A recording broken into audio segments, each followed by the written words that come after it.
সকাল সকাল চলে এসেছি ঝাড়ু হাতে, ঘরটাকে ঝাড় দিয়ে নেব। এদিকে সোনা বাবা কিন্তু ঘুম থেকে ওঠেনি, তাই জন্য মশারি টানানো রয়েছে।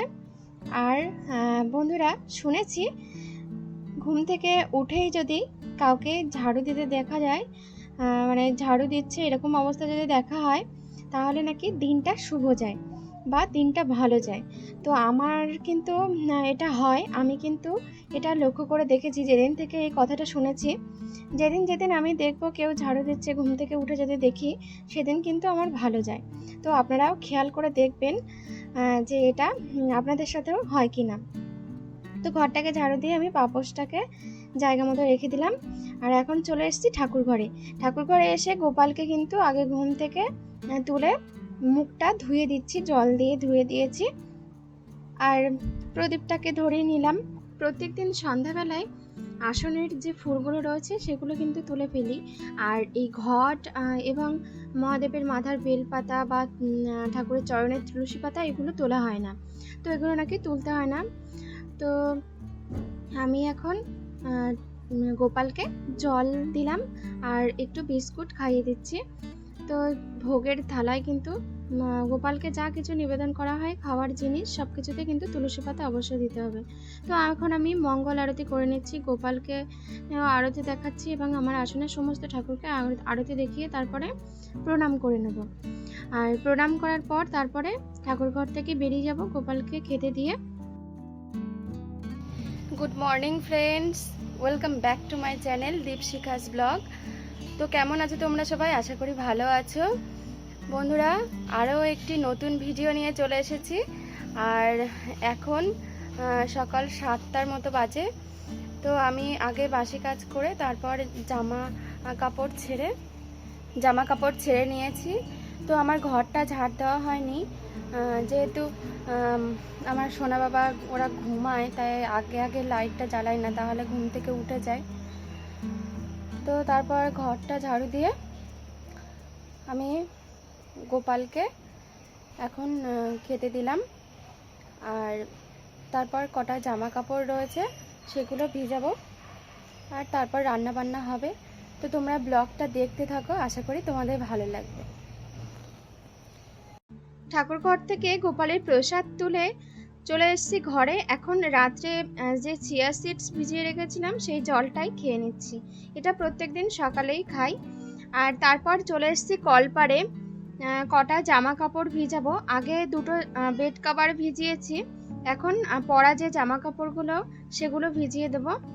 তো যতই জল দিয়ে ধোয়া হোক না কেন, গরমকালে কিন্তু সপ্তাহে অন্তত 2-3 বার সার্ফ দিয়ে না ধুলে নোংরা আর কি যায় না। তো তারপর কিন্তু আমি রান্না বসিয়ে দিয়েছি। এখানে বেগুন ভাজি, ভাত হয়ে গেছে। আর সমস্ত সবজি কেটে নিয়েছি, এখানে কুশি কেটে নিয়েছি, ভাজবো তার জন্য। তো আজকে ভাজাই বেশি হবে, 4 রকম ভাজা হবে। আর তারপর এখানে উচ্ছে কেটে রেখেছি, ভেন্ডি ভাজবো। তো মা কিন্তু পুজো দিতে চলে গেছে। মা আর আমি দুজনে মিলে তরকারি বা সবজিগুলো কেটে নিয়েছি, এখন আমি রান্না করছি, মা পুজো দিতে চলে গেছে। তো এখানে পনির রান্না করব দুপুরের জন্য। তো পনিরটাকেও একবারে কেটে নিচ্ছি। আজকে নিরামিষ হবে, সবকিছু নিরামিষ রেসিপি হবে। তো পনিরটাকে এখানে কাটা হয়ে গেলে এখন বেগুনটা নামিয়ে উচ্ছে ভাজা বসিয়ে দিয়েছি, উচ্ছে ভাজছি। তারপরে সোনা বাবা ঘুম থেকে উঠে গেছে রান্না করতে করতে। এখন এই পাতাগুলো বাটবো। তো এটা ওকে খাওয়াবো। এটা হচ্ছে কদম পাতা, কৃমি হলে কদম পাতা খাওয়াতে হয়। তো আমি ওষুধ খাইয়েছি, কিন্তু ওষুধ তো বারবার খাওয়ানো যায় না, কিন্তু কৃমি কিন্তু ভালো হচ্ছে না আর কি, কৃমিতে প্রচুর অসুবিধা করে। তো তার জন্য এই পাতার রস খাওয়াবো। গ্রিন জুসটা খেলে কি হবে?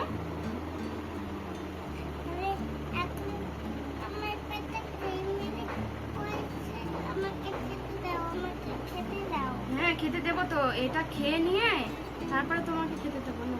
এটা খেয়ে নাও, একটুকু ওষুধ হ্যাঁ, ওষুধ যেমন করে খাও না ঢকঢক করে, সেরকম ঢকঢক করে খাও। তুমি জল দেবো তাড়াতাড়ি করে, একদম ঢকঢক করে খেয়ে নাও। তো বাহ বাহ বাহ বাহ বাহ, ভেরি গুড ভেরি গুড।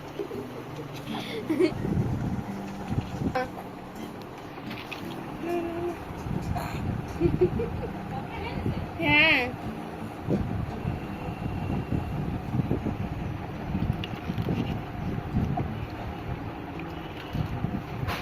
তো বাবাই তো শুয়ে পড়েছে খেতে।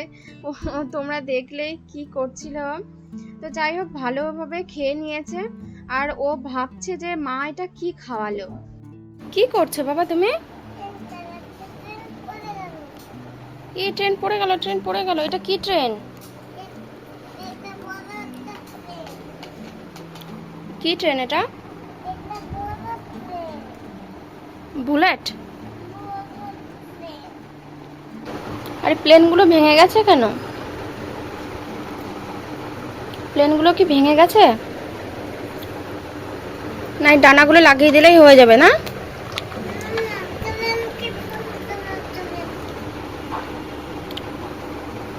ক্রেনকে ফোন করব, ক্রেন এসে ঠিক করে দিয়ে যাবে। আচ্ছা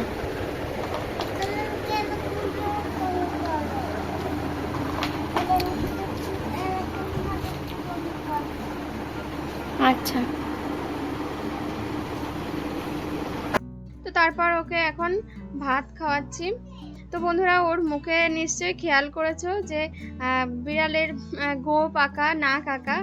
তো ও নিজেকে বিড়াল মনে করে, টম মনে করে।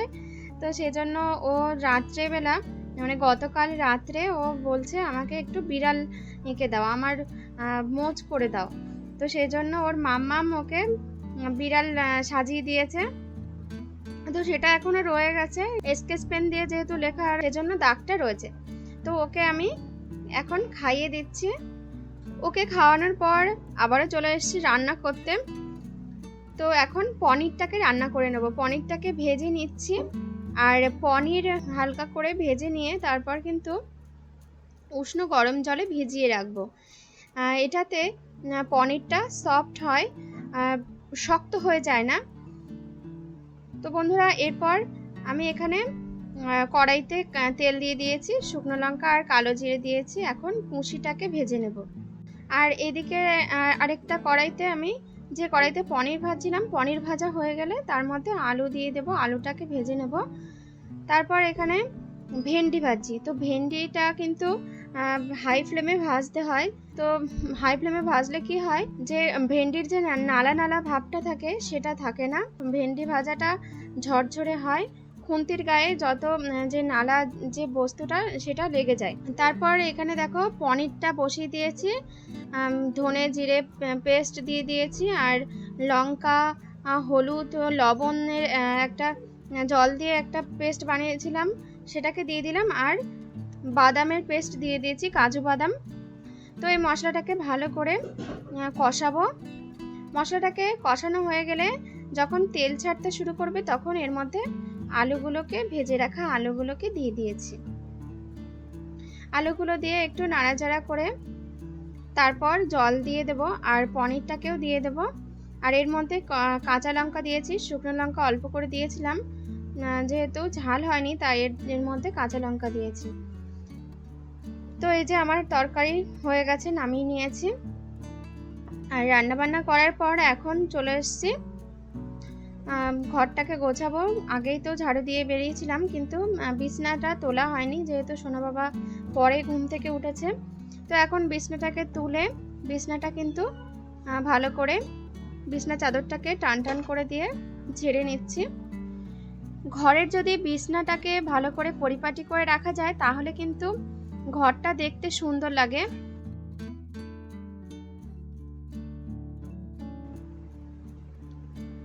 তারপর ফ্রিজে একটু জল ভরে রাখবো। এখন জল ভরে রাখবো, দুপুরের সময় একটু ঠান্ডা জল খাই। যতই ভাবি না কেন যে ফ্রিজের জল খাবো না, কিন্তু যখন গরম পড়ে প্রচণ্ড গরমে মনে হয় একটু যদি ফ্রিজের জল পেতাম। আর আমরা জানি যে ফ্রিজের জল খেলে ক্ষতি হয়, তবুও কিন্তু ফ্রিজের জল কিন্তু খাই। কি করব, এত গরমে হাতের কাছে ফ্রিজ থাকতে ফ্রিজের জল খাবো না সেটা যেন অসম্ভব হয়ে যায়। তো যাই হোক, ওর মাম্মাম এখন স্কুলে যাচ্ছে, দুজনের এখন বিদায়ের পালা চলছে। তো ও এখন হাম্পি করে দিচ্ছে ওর মামামকে, ওর মামামও ওকে হাম্পি করে দিল। বোন স্কুলে ওর স্টিলের বোতলটায় করে ফ্রিজের জল নিয়ে যাচ্ছে। স্টিলের বোতলে বেশ কিছুক্ষণ জলটা ঠান্ডা থাকে। তো ওর ব্যাগটা এত ভারী, তার জন্য ও তুলছিল আর হাসছিল। সত্যি অনেকটা ভারী ওর ব্যাগ। তো যাই হোক, বোন স্কুলে চলে যাচ্ছে আর এদিকে সোনা বাবাকে টাটা করে দিল, আর সোনা বাবাও কিন্তু ওর মামামকে টাটা করে দিল। তো তারপর আমি এখন জামা কাপড়গুলোকে কেচে চলে এসেছি রৌদ্রে মেলতে। এত প্রচণ্ড রোদ দিয়েছে, আমার জামা কাপড় শুকাতে বেশি সময় লাগবে না। যাই হোক বন্ধুরা, আজকের ভিডিওটা কিন্তু আমি আর বাড়াচ্ছি না, ভিডিওটা এখানেই শেষ করব। তো তোমরা ভালো থেকো, সুস্থ থেকো, দেখা হবে নতুন আরও একটি ব্লগের সাথে। আর বন্ধুরা, ভিডিওটি ভালো লাগলে লাইক করে দিও, বন্ধুদের সাথে শেয়ার করো, আর আমার চ্যানেলে যারা নতুন রয়েছে চ্যানেলটিকে প্লিজ সাবস্ক্রাইব করে দিও। সবাইকে টাটা।